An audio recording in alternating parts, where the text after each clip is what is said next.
আচ্ছা, কি করব আমরা বলো তো?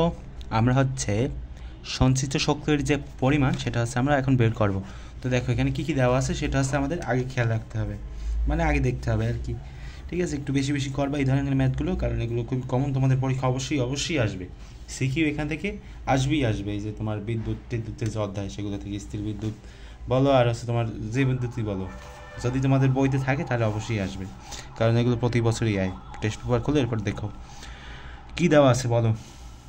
তোমার হচ্ছে এখানে 2.4 মাইক্রোফ্যারাড ধারকত্ব বিশিষ্ট একটা ইলেকট্রনিক যন্ত্রের টার্মিনালের মধ্যে 3000 ভোল্ট বিভব পার্থক্য দেওয়া হলো। ধারকের সঞ্চিত শক্তির পরিমাণ কত সেটা বের করতে হবে। তো এটা কি বলো তো? তো এটা হচ্ছে তোমার ধারকের যে ধারকত্ব সেটা আর কি 2.4 মাইক্রোফ্যারাড। তো সি সমান সমান আমরা এখানে লিখতে পারি 2.4 মাইক্রোফ্যারাড। তো মাইক্রোফ্যারাড থেকে ফ্যারাডে কীভাবে যেতে হবে ভাই? 2.4 আসেন, এটাকে তুমি কী দিয়ে ভাগ করবা বলো তো?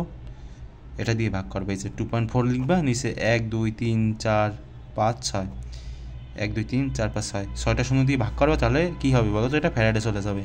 তো এখন এটাকে কিন্তু তুমি এভাবে লিখতে পারো 2.4 গুণ হচ্ছে তোমার 10⁻⁻6, এভাবে লিখবা। এভাবে লিখলে কোনো সমস্যা নেই। বুঝতে কি পেরেছো? আর কি আছে আমাদের এখানে? ভি সমান সমান 3000 ভোল্ট আছে, ভি সমান সমান 3000 ভোল্ট লিখে দাও।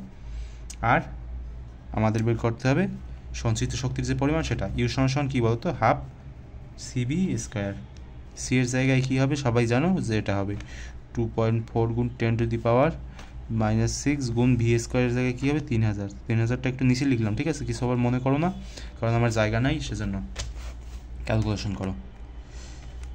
হাফ, এই যে দেখো, সরি, হাফ 2.4 গুণ 10⁻⁻6 গুণ হচ্ছে তোমার 3000 এর ওপর স্কোয়ার।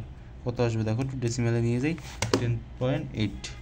10.8 কি জুল। সঞ্চিত শক্তির যে পরিমাণ সেটার একক কি? সঞ্চিত শক্তির একক কি? জুল। ঠিক আছে, সবসময় মনে রাখবা।